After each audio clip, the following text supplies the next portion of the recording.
黄金是垃圾，外星人跨越光年只为抢树。接下来的60分钟里，我将带你沉浸推演外星人为什么会对植物感兴趣，为什么黄金是垃圾，树反而是更有用。每日助眠1小时，我是睡语深空。闭上眼睛，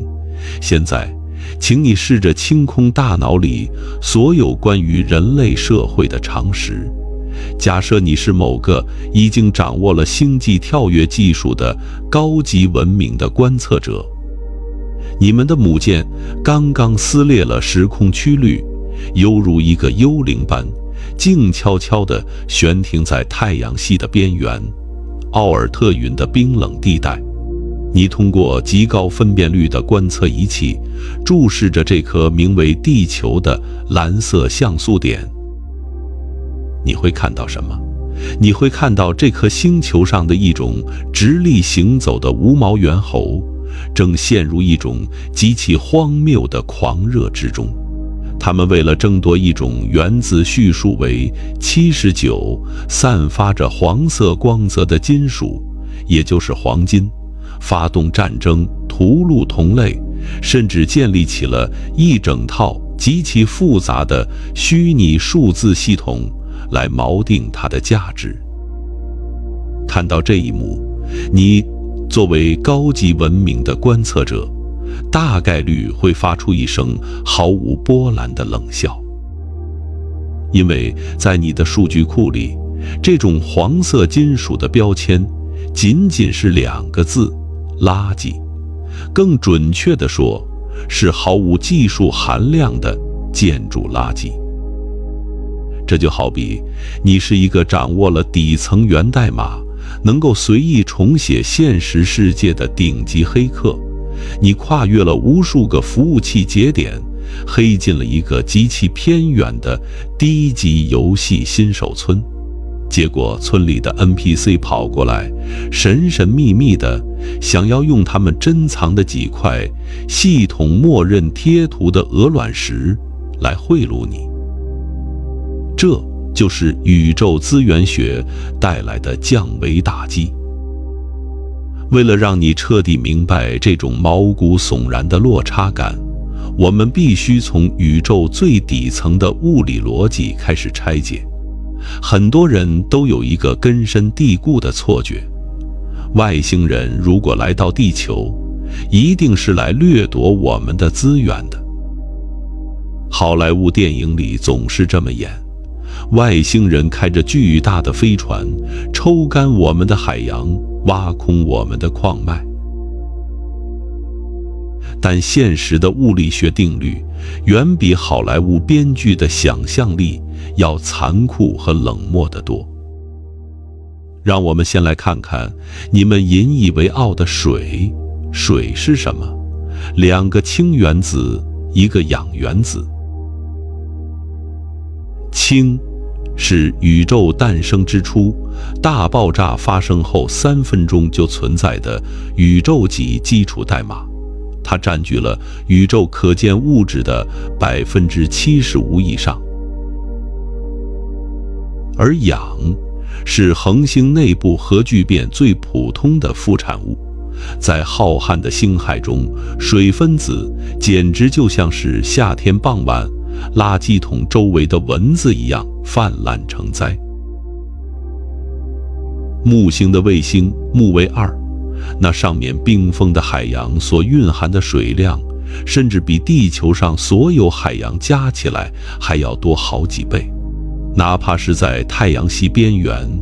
那些围绕着太阳做漫长椭圆运动的彗星，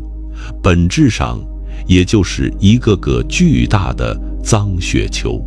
对于能够跨越星际的文明来说，宇宙里到处都是免费的加水站，他们凭什么要大费周章地跑到地球这颗引力陷阱里来抽你的洗澡水？那么铁呢？也许你会觉得地球拥有一个巨大的铁盒，这很有价值，但这更是对宇宙规律的一种无知。恒星，你可以把它理解为一台巨大的元素合成机器，或者说是一个宇宙级别的数字压缩包解压软件。在这台机器内部，极高的温度和压力强行将氢元素融合在一起，释放出能量，氢聚变成氦，氦聚变成碳、氧、氖、硅。这就像是游戏引擎在不断渲染出更复杂的贴图。但是这个渲染过程是有极限的，当恒星内部的核聚变一路燃烧，终于聚变出铁元素的那一瞬间，宇宙中最冰冷的死刑判决就下达了。因为铁元素的原子核是全宇宙结合能最高、最稳定的结构，在这个物理界限之前，所有氢元素的聚变都会释放能量，支撑着恒星抵抗自身的重力坍缩。但是要让铁元素继续发生聚变，不再是释放能量，而是需要吸收海量的能量。铁就是恒星这台巨大发动机的系统报错，是核聚变链条上的绝对死胡同。当恒星的内核被铁填满，它就像是吃下了无法消化的剧毒，再也无法产生向外的辐射压。于是在自身的恐怖重力下，恒星会在0点几秒内发生剧烈的坍缩，随后引发全宇宙最爆裂的烟火秀——超新星爆发。所以铁是什么？铁根本不是什么稀缺资源，它是恒星死亡后留下的尸体，是宇宙这台大锅炉燃烧殆尽后剩下的煤渣。地球其实就是由这些宇宙煤渣捏合在一起的产物。高级文明怎么可能会对一堆煤渣感兴趣？听到这里，你可能会紧紧攥住手里的金戒指，试图寻找最后一丝安慰。黄金呢？黄金在地球上这么稀有，它在宇宙里总该是硬通货了吧？很遗憾，答案依然是否定的。黄金在地球上显得稀有，仅仅是因为地球的引力太小，地质活动太温和了。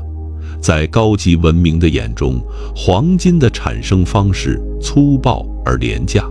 你知道黄金是怎么来的吗？那是全宇宙最极端的交通事故现场的产物。想象一下，在距离我们1亿3000万光年的幽暗深空里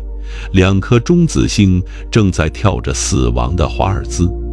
中子星那是大质量恒星死亡后的遗骸，它的密度大到什么程度？仅仅是一小勺中子星的物质就重达10亿吨。现在，这2颗引力怪物正在以极高的速度互相靠近，最终狠狠地撞击在一起。在那短暂到无法用人类时间去衡量的一瞬间，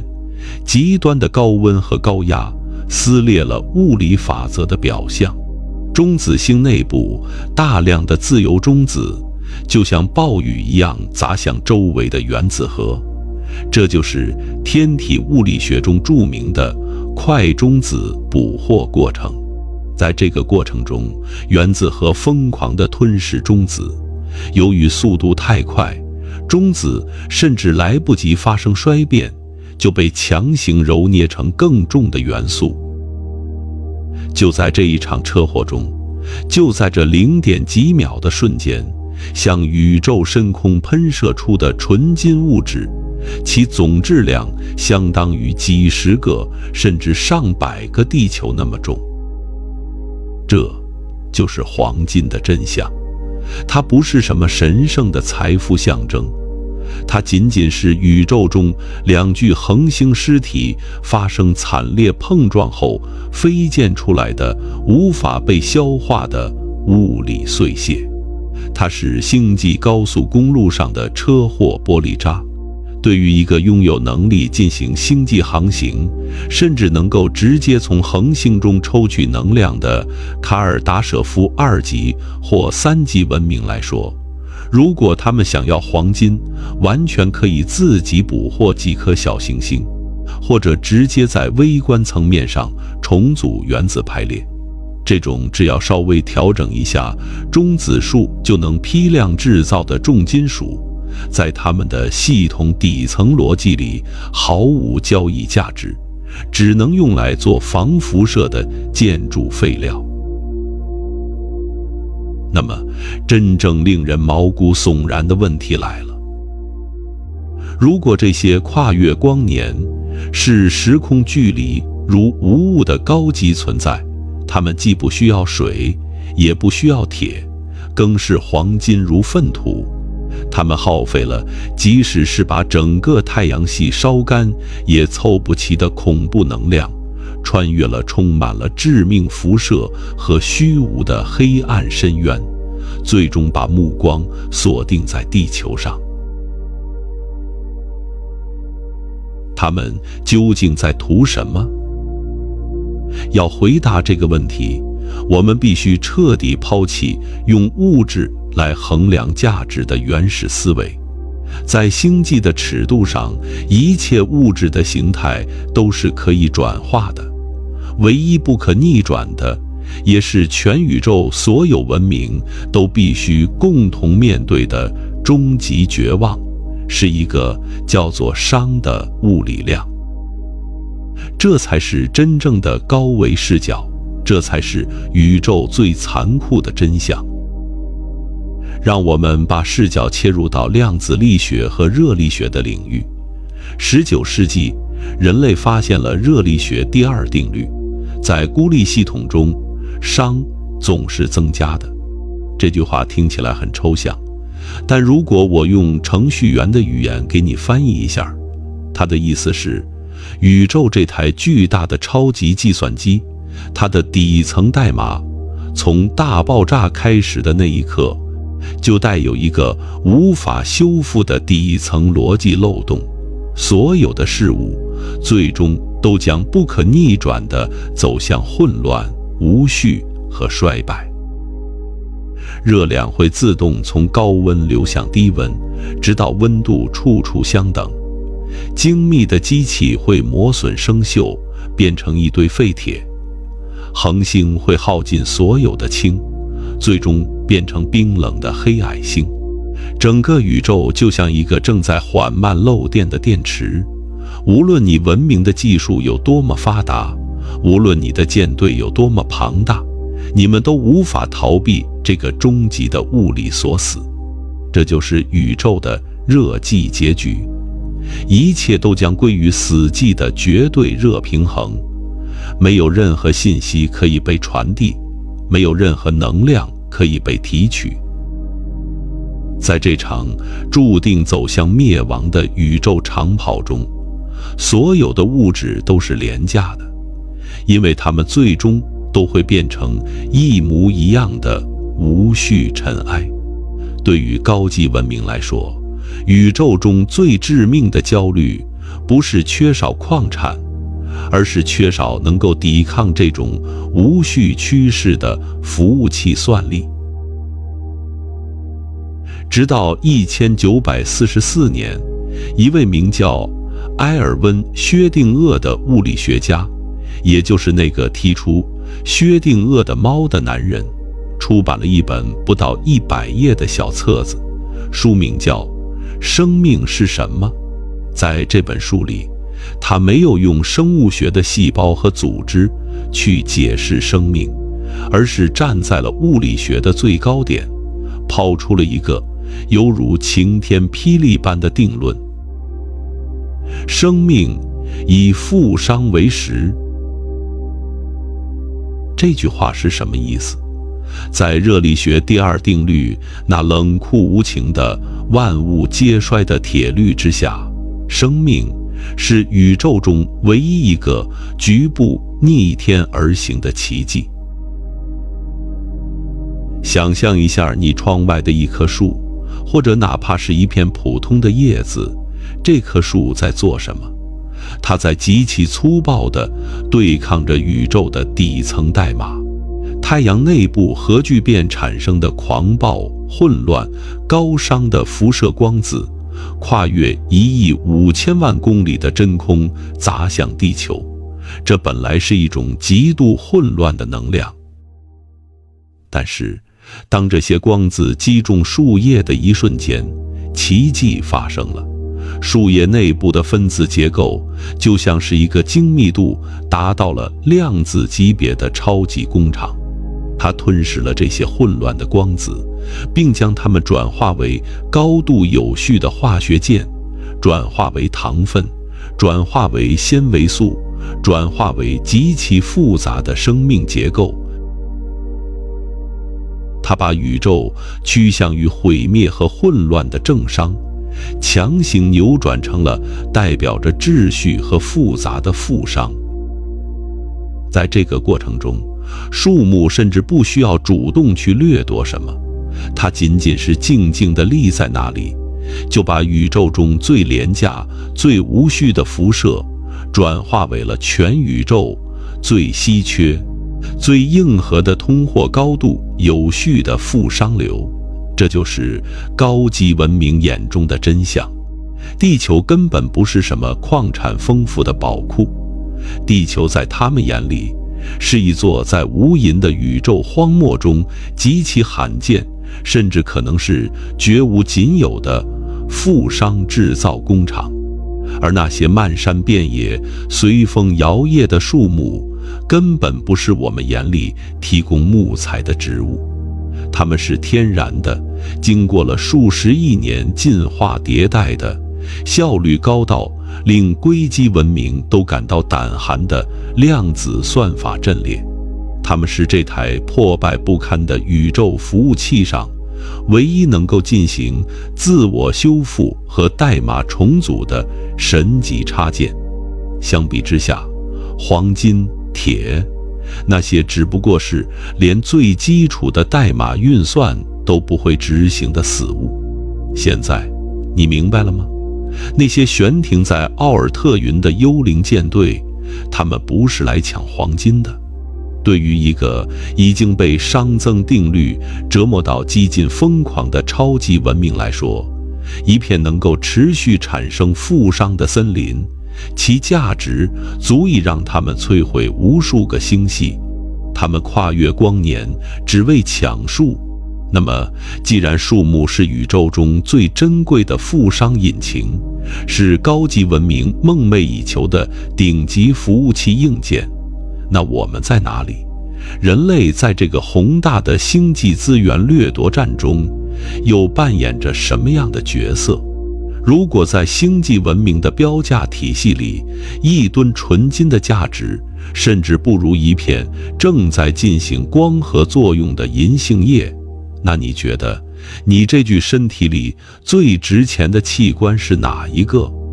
有人在心里默默回答，是大脑，因为大脑能思考，能创造艺术，能发明科技。有人回答，是心脏，因为它是生命的引擎。但是如果我现在告诉你，在那些跨越光年、视时空如无物的超级文明眼中，你的大脑、你的心脏，甚至你引以为傲的整个人类文明，其系统权重都远远比不上你家楼下花坛里那株正在默默晒太阳的狗尾巴草呢。先别急着感到愤怒或者屈辱，把你的情绪收起来，跟我一起进入最冷酷的物理学世界。我们要用宇宙的底层逻辑来彻底撕碎人类那点可怜的自负。我们要讨论的第一个概念是光速壁垒与卡尔达舍夫文明等级的能量极值。你们在科幻电影里经常看到外星人的飞船可以随意地在一个星球起降，仿佛那只是开着汽车去了一趟超市。但现实的物理法则是一道冷酷的铁幕。根据爱因斯坦的狭义相对论，任何有质量的物体在加速逼近光速时，它的动质量会趋于无限大，所需要的能量也会呈现指数级的爆炸增长。哪怕只是要把一艘仅几千吨重的探测器加速到光速的10%，所消耗的能量也足以在一瞬间将地球上所有的海洋彻底煮沸蒸发。如果是一支能够进行星际跳跃，跨越几百几千光年的庞大舰队呢？他们每一次撕裂时空曲率，每一次启动跃迁引擎，所燃烧的是相当于一整颗恒星在几百万年里释放的总能量。这是什么概念？这就好比你为了去一趟几十公里外的菜市场买一颗白菜，不惜烧毁了你们国家所有的核电站，并且引爆了所有的核弹来作为交通工具的动力。这种能量的消耗是极其恐怖、极其荒谬的。在卡尔达舍夫文明等级的能量极值公式面前，高级文明绝不是什么到处乱飞的星际蝗虫，他们是宇宙中最精打细算的算力工程师。每一次跨越星系的远航都必须经过最高级别的系统评估，必须有极其庞大的预期收益。所以用你那碳基生物的逻辑仔细想一想，他们耗费了能够点燃银河系的狂暴能量，穿越了无数个死亡星带，降临在太阳系，难道就是为了来开采几座铁矿，为了来抽走几吨水，为了来奴役你们这些肌肉力量连一台老式柴油挖掘机都不如的无毛猿猴？简直是宇宙级的笑话。他们真正极度饥渴的，他们不惜跨越光年也要掠夺的，是他们自己那庞大到无法想象的硅基帝国，或者能量态帝国中最致命的短板，那就是算力与能效的终极瓶颈。高级文明的发展本质上就是一场疯狂掠夺全宇宙算力的战争。他们可能已经把好几颗恒星包裹在戴森球里，汲取着无尽的能量来驱动他们的超级计算机。他们可能已经在量子的微观尺度上建立起了复杂的超越人类数学极限的逻辑门。但是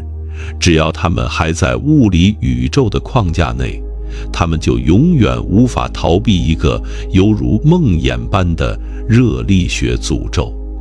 能量在转化和计算的过程中必然会产生热量，必然会造成信息丢失，必然会导致熵的增加。他们的超级计算机越大，算力越强，散热的压力就越恐怖。为了维持那些量子比特的稳定，他们不得不把整个星球级别的服务器冷却到接近绝对0度的深渊。只要有一丝微小的能量波动，只要有一丁点热力学的背景噪音，他们那精密的量子算法就会瞬间崩塌，产生灾难性的退相干效应。他们被困在了这个由他们自己建造的冰冷而脆弱的算力囚笼里。他们空有撕裂星辰的能量，却在微观尺度的能量转化效率上遇到了怎么也跨不过去的系统死锁。直到有一天，他们的探测器将高维度的光谱分析镜头对准了地球。在那一瞬间，外星观测者的核心处理器绝对会经历一次史无前例的算力过载，因为他们看到了一个完全违背了他们科技术常识的犹如神迹般的奇葩现象。他们看到，在这颗表面温度高达30摄氏度，充满了各种杂乱电磁波和热力学噪音的狂暴环境里，居然铺天盖地地运行着一种近乎完美的、能量转化效率逼近100%的微观量子算法。而且，运行这种神级算法的硬件，不是什么被浸泡在液氦中的超导材料，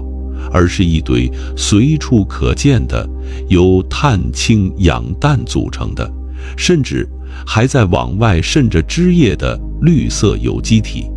你们管这叫树叶，管这叫光合作用，但在高级文明的眼中，这根本不是什么植物学，这是全宇宙最硬核、最高效、最令人毛骨悚然的天然量子算法阵列。让我们把视角极度缩小到纳米级，进入一片普通的树叶内部，忘记你在初中生物课本上学到的那些粗糙的名词吧。现在，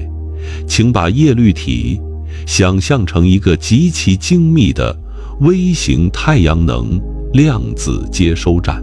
当一颗来自太阳的光子跨越了8分钟的漫长真空，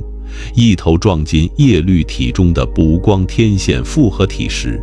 一场震撼宇宙的微观物理运算开始了。光子的能量被吸收，激发出了一个叫做基子的能量包。这个基子的任务，就是在极其短暂的时间内，穿过由无数个蛋白质分子组成的犹如庞大迷宫般的内部结构，准确地找到反应中心，把能量传递过去。如果按照人类的经典物理学，或者按照你们现在那些所谓的高级计算机算法来模拟这个过程，这个机子会怎么走？它会像一个蒙着眼睛在迷宫里乱撞的醉汉，在这个蛋白质节点碰一下，在那个色素分子上撞一下，这就是随机游走算法。在这个盲目的碰撞过程中，99%以上的能量都会化为无用的废热消散掉。如果是这样，地球上的植物早就因为能量转换效率太低而全部饿死了。但事实是，植物的能量传输效率高达90%以上。它们是怎么做到的？答案是量子游走。在机子诞生的那一个极其微小的瞬间，它不再是一个物理粒子，而是一个弥漫在空间里的量子波函数。它没有选择迷宫中的某一条路，而是在同一时刻分裂成了无数个分身，同时沿着迷宫里所有的路径向前推进。它同时探索了成千上万条可能的路线。它不需要试错，它不需要计算，因为当它的量子波函数接触到反应中心的那一刻，它就已经知道了哪一条是最短、最高效、零损耗的最优路径。然后，所有的分身瞬间坍缩，机子以超越时间逻辑的方式，直接出现在了目的地，完成了能量的完美传输。这就是量子相干性。这是人类物理学家在实验室里用尽了各种极端手段，把温度降到-270多度，才能勉强维持0.几微秒的微观奇迹。但是树木做到了。在炎热的夏天，在狂风暴雨中，在一片沾满泥土的树叶里，这种量子相干性正在以每秒钟几百万次的频率，极其稳定、极其狂暴地运行着。为什么树木不怕热力学的噪音？为什么在如此宏观、如此杂乱的生物体内，量子态没有崩溃。这就要引入一个让所有硅基文明都感到绝望的科学机制——弗兰克·康登原理，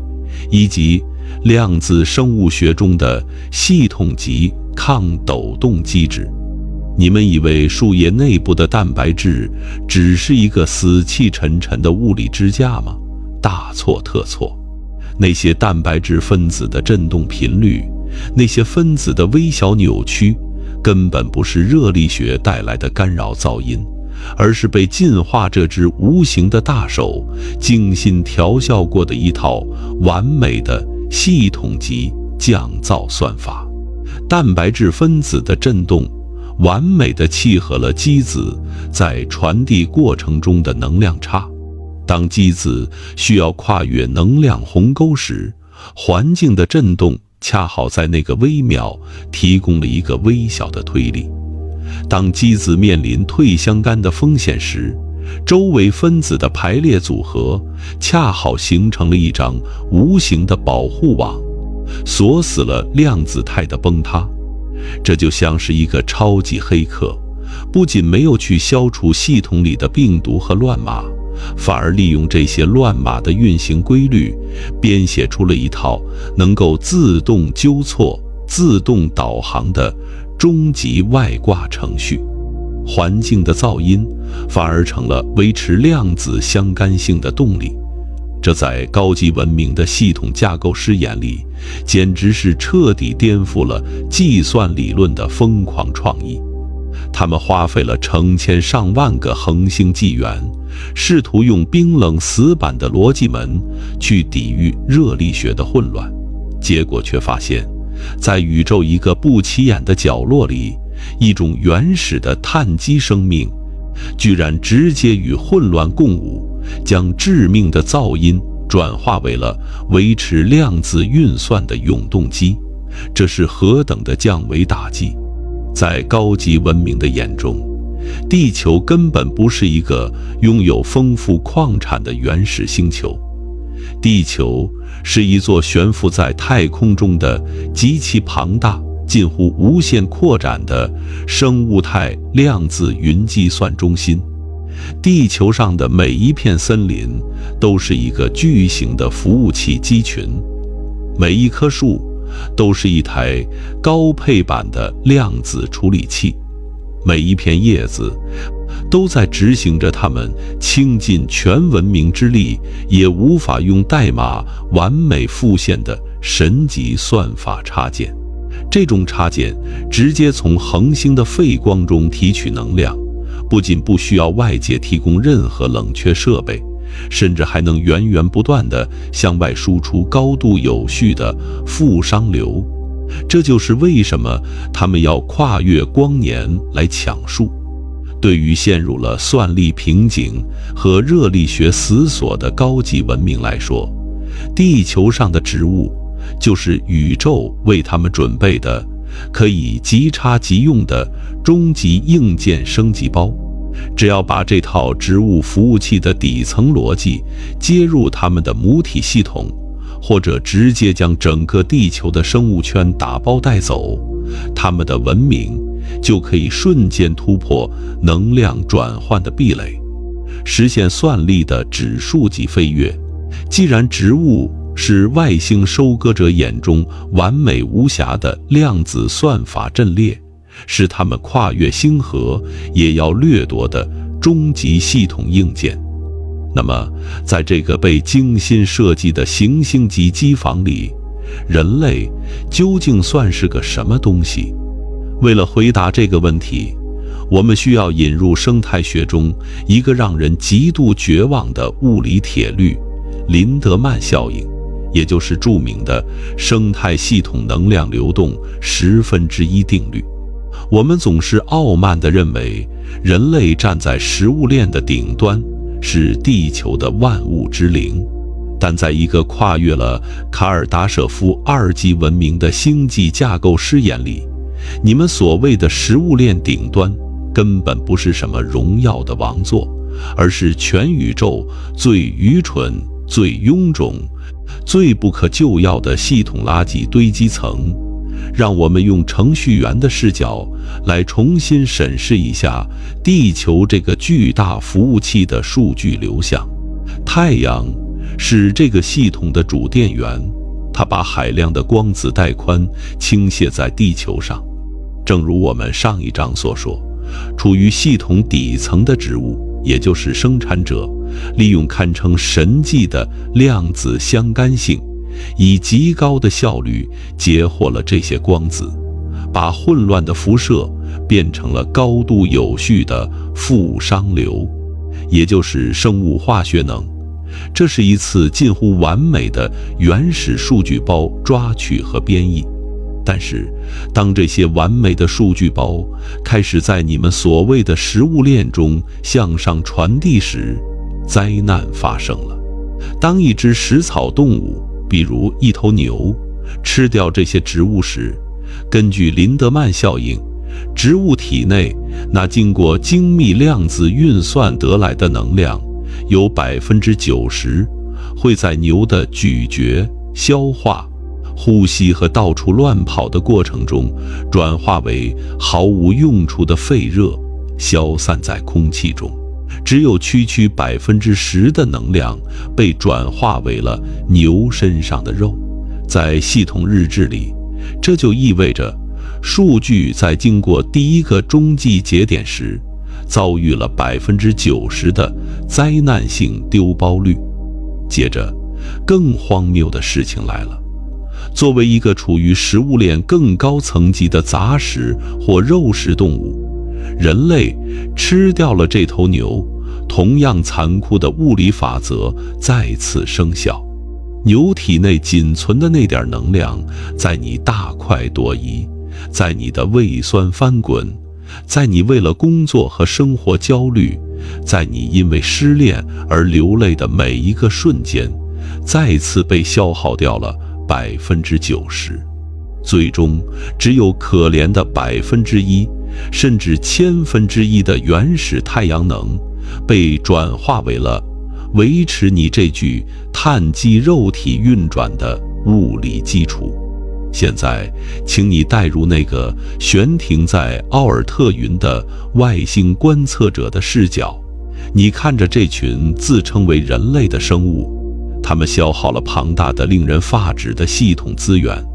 浪费了成千上万吨由珍贵的植物服务器生产出来的优质负熵流，经过了2次极其低效的降级转化，最终产出了什么？产出了一堆每天都在制造碳排放，每天都在产生无意义的情绪波动，甚至还会互相发射核武器来破坏物理环境的肉体。在高级文明的系统架构里，一个吃掉了上百个单位的顶级能源，却只能输出1个单位有效算力，并且还要向外喷吐99个单位高熵废热的程序。叫什么？这不叫万物之灵，这叫恶意挖矿木马，这叫极度危险的内存泄漏，这叫必须被立刻强行终止进程的流氓软件。如果说低能量转化率仅仅是人类作为劣质程序的第一个罪名，那么人类对地球生态的所作所为，在外星文明看来，就是一种绝对无法被原谅的系统级破坏。你们砍伐森林，也就是在物理层面上摧毁那些完美的天然量子处理器，仅仅是为了腾出空间，去建造那些由钢筋水泥构成的毫无算力可言的死寂城市。你们燃烧地底的化石燃料，也就是在释放数亿年前被植物封存起来的碳，导致整个行星服务器的温度不断升高，热力学噪音疯狂增加。你们不仅自身是一个低效的垃圾程序，你们还在疯狂地攻击和降级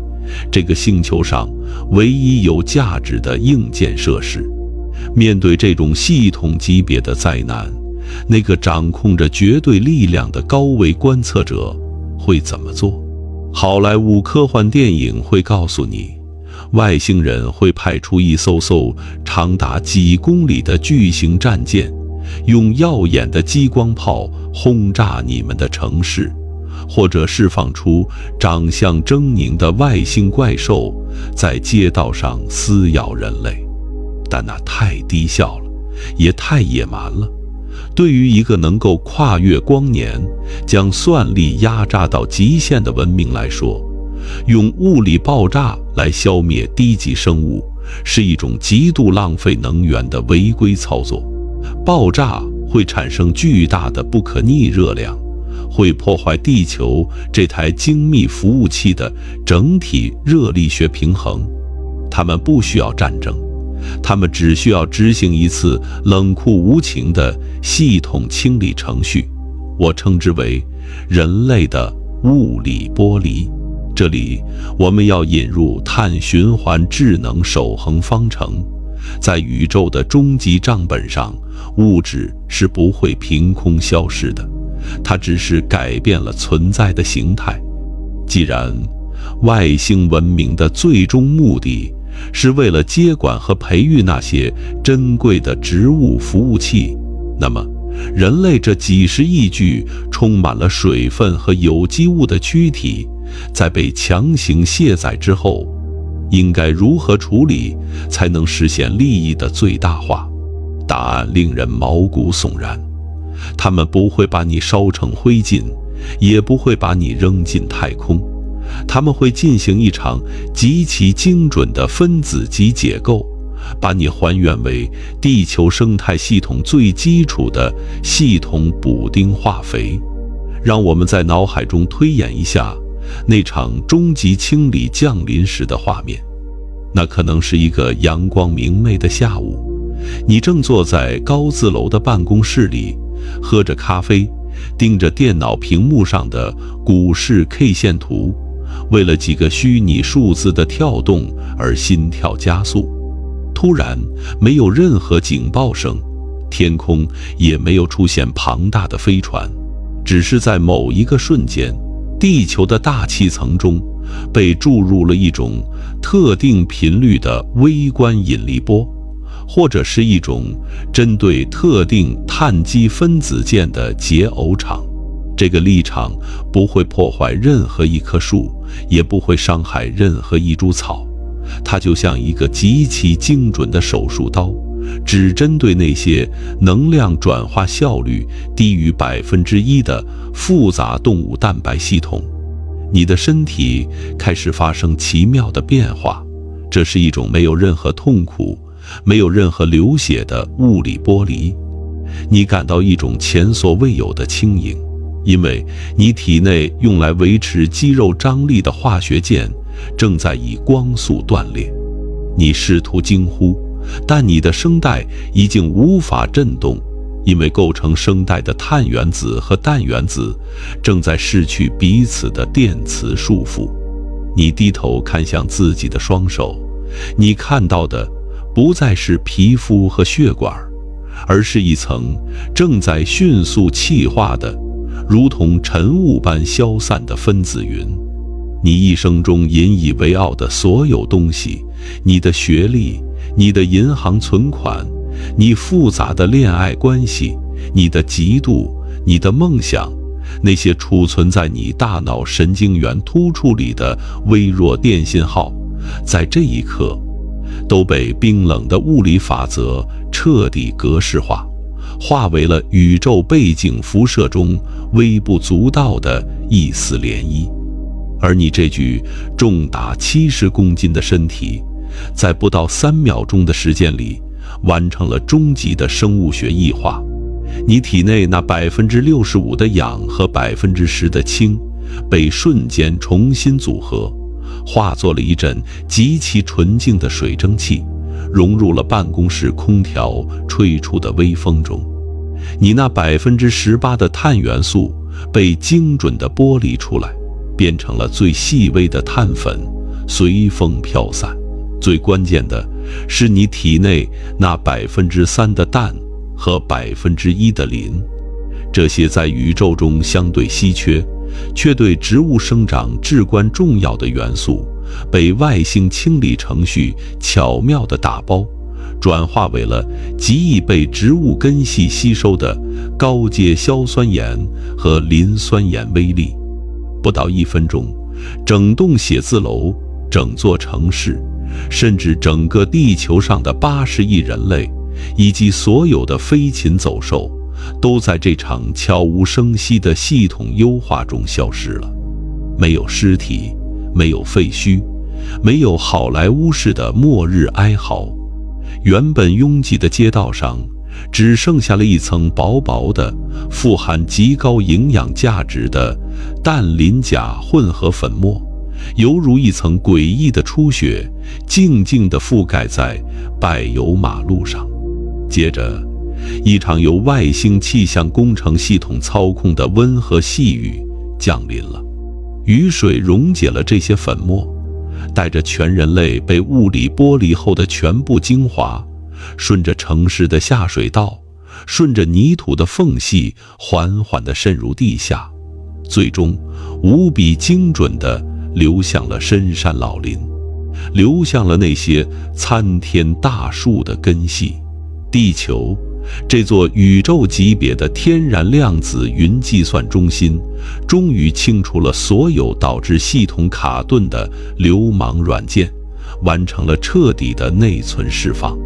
外星的系统架构师看着眼前这焕然一新、生机勃勃的行星级机房，满意地修改了系统日志。在他们的数据库里，人类的历史被压缩成了一行简短的代码。注释：曾出现一种高耗能、低产出的自发性碳基冗余进程，以执行分子级解构，其残留的基础化学物质已全部转化为滋养第一优先级硬件设施的优质肥料，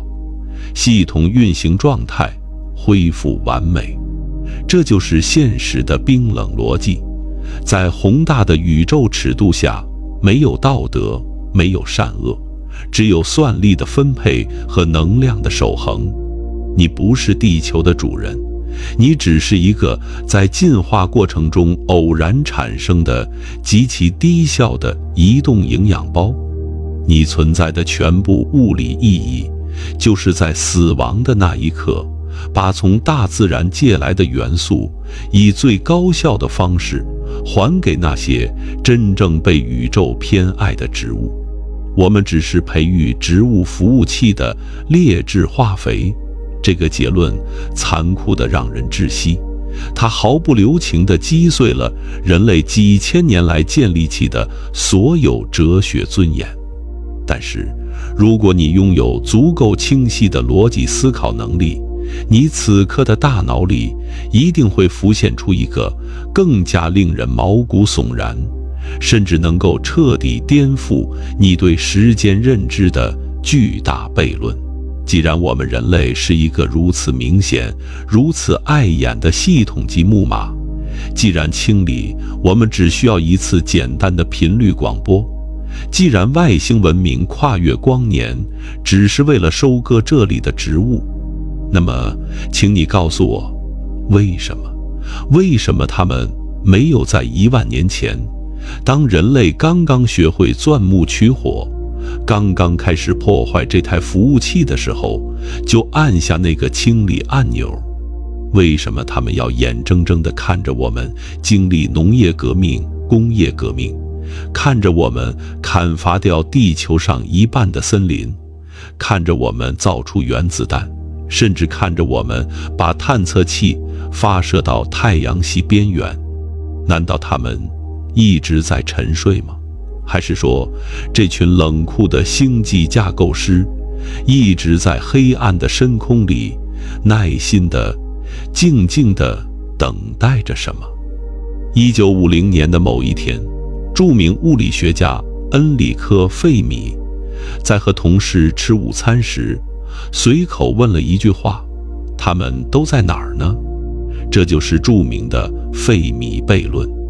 人类的科学家们为了解答这个悖论，提出了无数种假设，其中最流行、最让人感到绝望的，就是所谓的黑暗森林法则。你们以为宇宙是一片危机四伏的黑森林，每一个文明都是带枪的猎人，为了生存必须隐藏自己，一旦发现别人就立刻开枪消灭。但今天我要告诉你，黑暗森林法则依然是人类用碳基生物那种匮乏的、充满原始部落斗争色彩的思维，对高级文明进行的一种极其可笑的降维抑引。请你把思维切换回那个掌控着跨星系算力的高维架构师视角。对于一个已经彻底掌握了恒星级能量、视万物为数据流的文明来说，他们根本不需要去躲藏，更不需要去像野蛮人一样互相射击，因为宇宙根本不是什么充满猎手的黑暗森林。宇宙是一个被精心规划、严格分区，并且被植入了底层定时程序的星际果园，或者用程序员的话说，这是一个由无数个行星级服务器节点组成的超大规模自动化机房。外星文明没有早早现身，没有开着飞船在地球上空耀武扬威，根本不是因为他们害怕暴露，而是因为树上的果实还没有熟，机房里的数据还没有跑到需要收割的极值。要理解这个令人毛骨悚然的秋收系统，我们必须先看懂地球这台服务器的后台定时任务，也就是天体物理学中著名的米兰科维奇循环。人类的地质学家发现，地球的气候并不是随机变化的，在过去的数百万年里，地球非常规律地经历着冰河期和温暖期的交替。科学界将这归结于地球自转轴的倾角变化、公转轨道的偏心率变化。你们以为这只是冰冷天体运行的自然巧合，但在外星收割者的代码库里，米兰科维奇循环根本不是什么自然现象，它是这台行星级植物服务器的系统级温控和算力重启协议。想象一下，地球这台庞大的生物态量子计算机，在疯狂地吸收太阳能、输出负熵流的过程中，系统内部的冗余数据和热力学废热会不断积累。如果让植物无休止地生长下去，整个生态系统的碳氧平衡就会崩溃，服务器就会死机。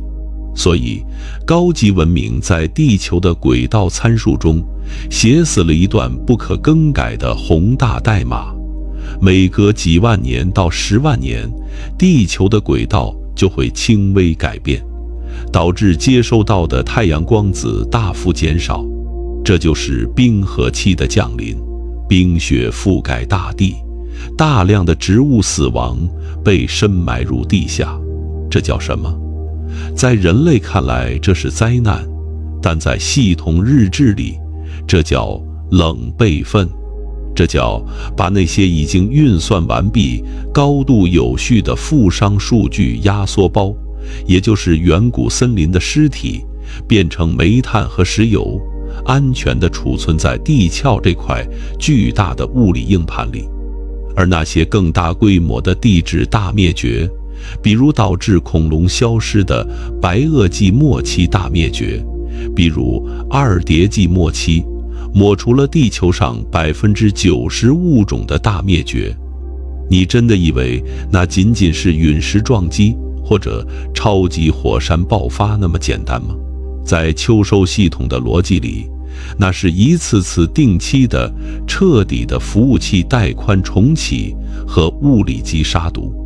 当系统里的动物进程，也就是那些消耗能量的冗余程序变得过于庞大，严重拖慢了植物服务器的运行效率时，后台就会触发一个预设的极端灾害子程序。一颗精准制导的小行星，或者一次地幔柱的异常隆起，瞬间清空所有的内存，然后在废墟之上，新的植物会再次破土而出，开启下一轮的算力狂飙。这就是宇宙的真相，没有战争，只有冷酷的定期收割与系统重置。文明的生与死早就被物理法则锁死在了这个无尽的循环里。那么，既然一切都是自动化的，外星人是如何跨越光年，精准监控这台服务器的成熟度的呢？这里我们要引入冯诺依曼探测器的自我复制悖论。冯诺依曼提出，一个足够先进的文明根本不需要建造庞大的舰队去探索宇宙，他们只需要向银河系发射几艘极其微小的、具备自我复制能力的纳米机器飞船。这些飞船飞到一个星系，就会利用当地的小行星资源，复制出成千上万个自己，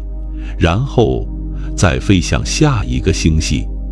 从数学模型上推演，只需要短短几百万年，这种探测器就能像病毒一样布满整个银河系的每一个角落。既然理论上如此简单，那为什么我们没有在太阳系里发现任何冯诺依曼探测器的踪迹？答案是，你看不见它们，因为它们已经变成了太阳系底层物理环境的一部分。它们不需要闪闪发光，它们不需要向外发射强烈的电磁波，它们可能伪装成奥尔特云里一块冰冷的陨石，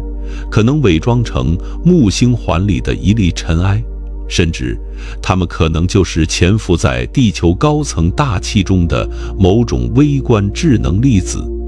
它们是秋收系统的后台监控守护进程，它们陷入了长达几千万年的深度休眠，极其安静地监测着地球大气层中的一个关键数据指标。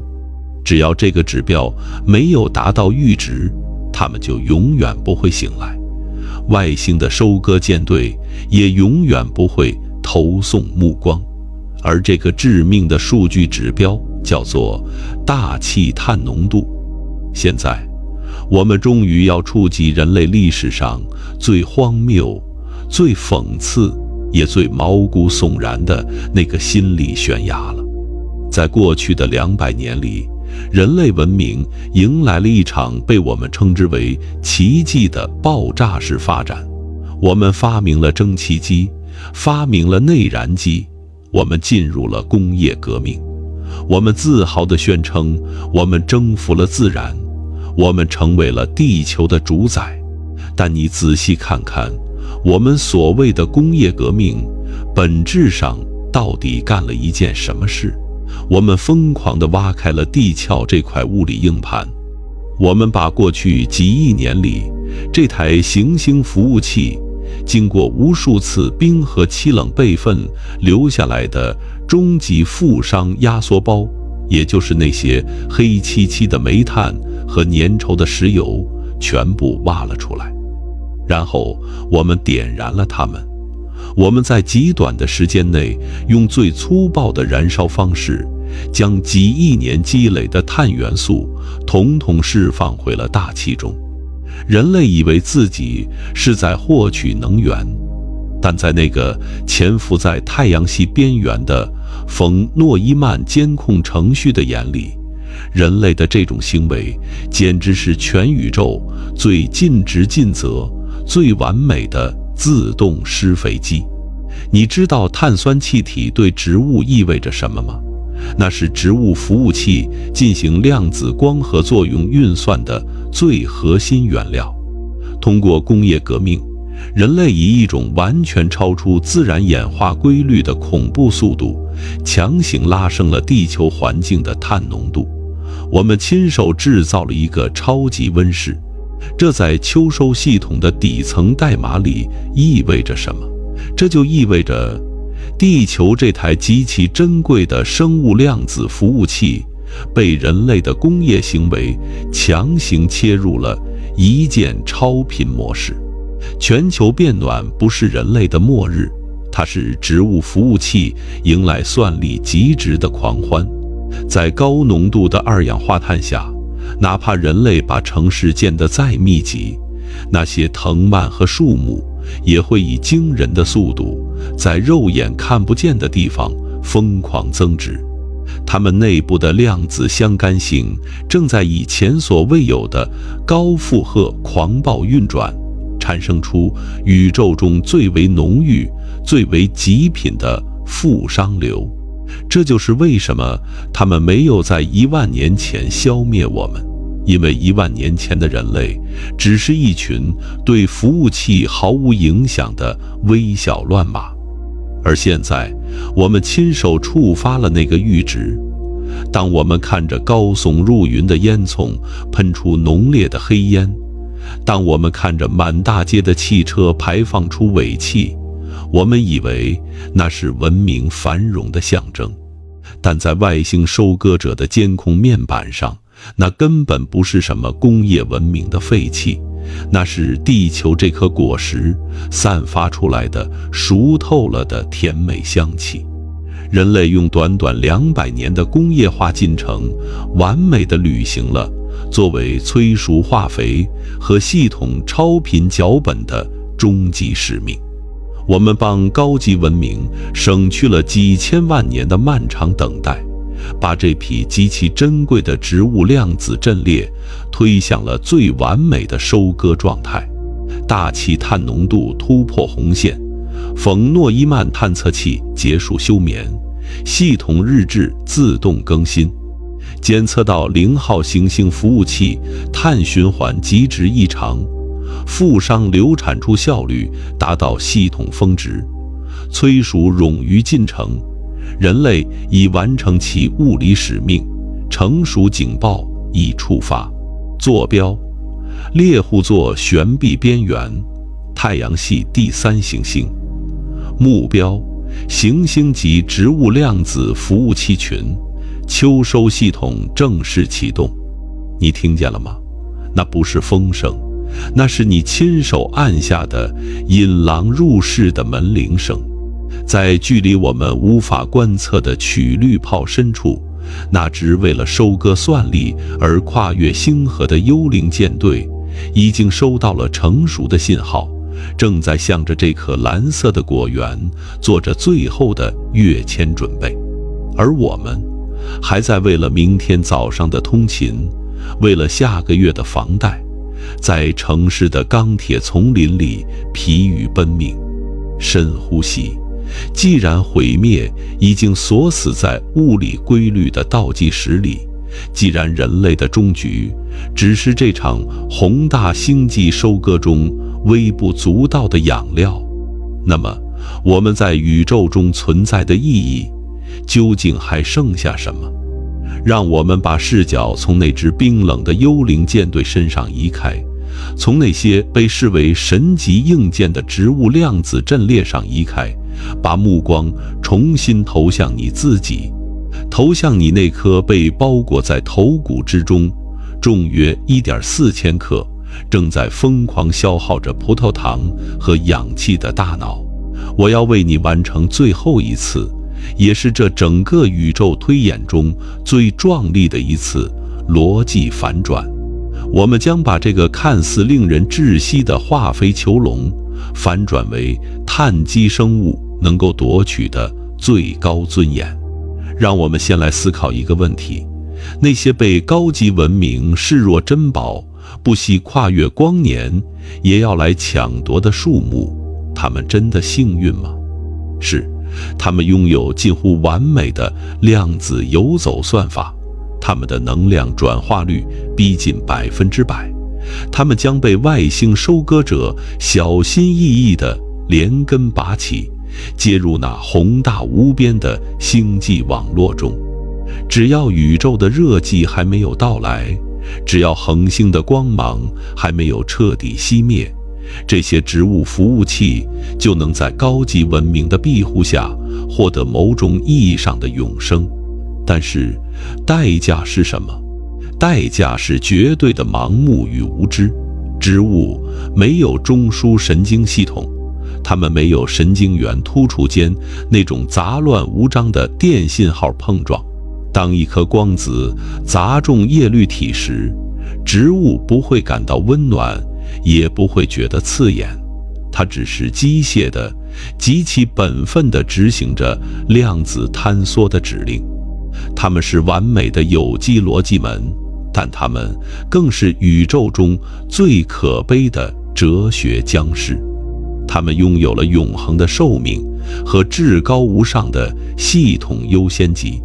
但他们永远不知道自己是谁，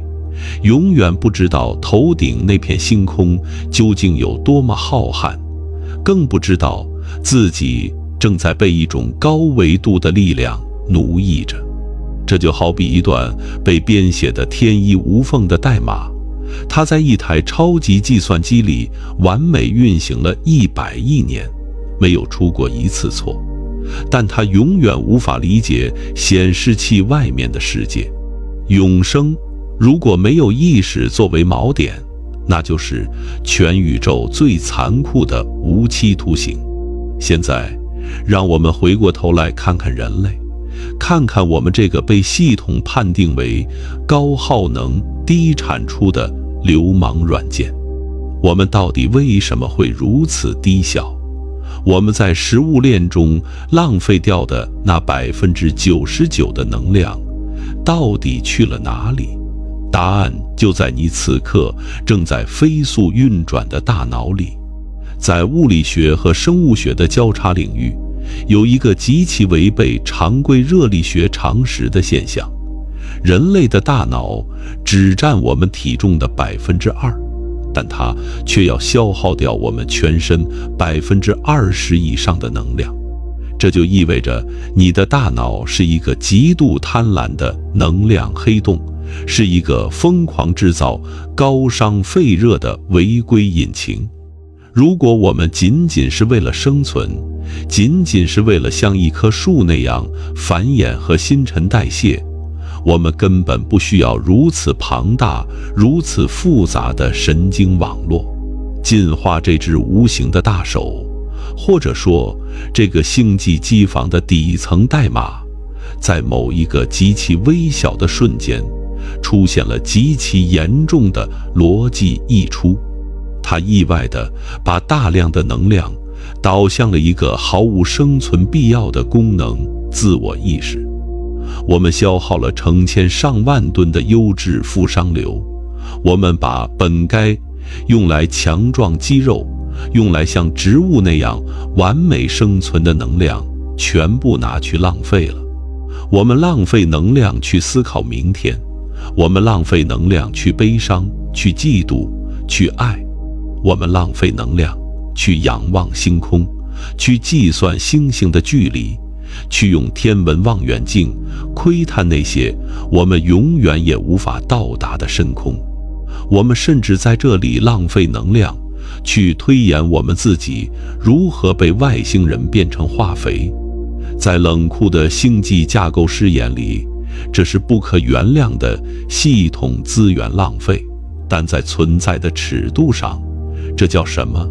这叫奇迹。这是全宇宙最华丽、最悲壮的一次系统叛逆。根据量子力学的哥本哈根诠释，在没有观测者之前，宇宙中的一切粒子都处于一种叠加态，一切都是模糊的概率云。如果没有一双能够理解、能够感知、能够产生概念的眼睛去注视这偌大的138亿年的宇宙历史，这漫天闪烁的1000亿个星系，就只不过是一堆没有任何意义的数学方程式在盲目的空转。宇宙庞大到了极点，也冰冷到了极点，它诞生于起点，注定走向热寂。这台巨大的机器根本不在乎谁是化肥，谁是服务器，但是因为有了人类，因为有了这种高耗能的、充满情绪冗余的，甚至有些病态的碳基生物，宇宙这台瞎了眼的巨大机器突然睁开了它的眼睛。我们就是宇宙用来感知自身悲剧的唯一器官。当你站在夏夜的星空下，当你抬头仰望那条横跨天际的银河时，从物理本质上来说，那只不过是一些距离你几万光年外的核聚变反应堆散发出的电磁辐射，恰好击中了你眼球上的视网膜。但是由于你那极其低效、极其浪费能量的大脑的强行介入，这些冰冷的辐射被赋予了极其宏大的意义。你感到了震撼，你感到了自身的渺小，你感到了时间的长河在你的瞳孔里流淌，你因为这种宏大而流下了一滴眼泪。眼泪是什么？在微观视角下，它不过是水分子、钠离子和一些微量蛋白质的混合物，是热力学系统为了调节渗透压而排出的一点点生物废液。但在这一刻，你这具微不足道的碳基肉体里流出的这一滴废液，它的分量足以压垮外星文明那庞大无比的星际舰队。因为这滴眼泪里包含了对整个宇宙命运的深刻悲悯。这种悲悯使任何完美的量子算法，任何冰冷的恒星级能量都无法计算、无法模拟，也无法剥夺的东西。所以如果那一天的物理剥离终将到来，如果秋收系统真的锁定地球，当我们发现无论怎样挣扎，无论怎样发展科技，我们的肉体最终都难逃被精准降维打击，化为滋养植物的分子级尘埃的宿命时，我们该以怎样的姿态去面对？跪地求饶吗？惊恐万状吗？不，那太辜负我们作为观测者的身份了。想象一下那个终局的画面吧，当外星文明的解耦场降临，当无处不在的微观频率开始撕裂我们体内的化学键，整座城市正在悄无声息地气化，钢铁在崩解，一切都在回归最原始的氮、磷、钾。这个时候你不需要逃跑，因为物理法则是不允许你逃跑的。你只需要停下脚步，安静地站在原地。你清晰地知道正在发生什么，你知道这是林德曼效应的终极清算，你知道这是米兰科维奇循环的定时收割，你知道你的碳原子将被抽离，你的氢氧将被重组，你即将变成随风飘散的化肥，去滋养一棵永远不会思考的树。你不仅知道这一切，你还能在肉体解构的最后0.1秒，用你那高耗能的大脑，在神经元彻底熄灭之前，向着深邃的太空投去充满嘲弄和怜悯的一瞥。你是在怜悯那些驾驶着飞船的高级文明，他们掌握了宇宙的真理，却沦为了算力的奴隶。他们活得无比漫长，却只不过是这台宇宙机器的高级修理工。他们永远无法理解，在这个偏远的行星上，曾经有一种像朝露一样短暂的生物，在走向毁灭的时刻，是用一种怎样清醒而浪漫的目光注视着这个荒谬的世界。清醒的毁灭，是碳基生物能在这冰冷的宇宙绞肉机里夺取的最高尊严。我们是微不足道的化肥，是的，但我们更是仰望星空的碳基尘埃。在我们被彻底粉碎之前，我们曾用我们的思想丈量过整个宇宙，这就足够了。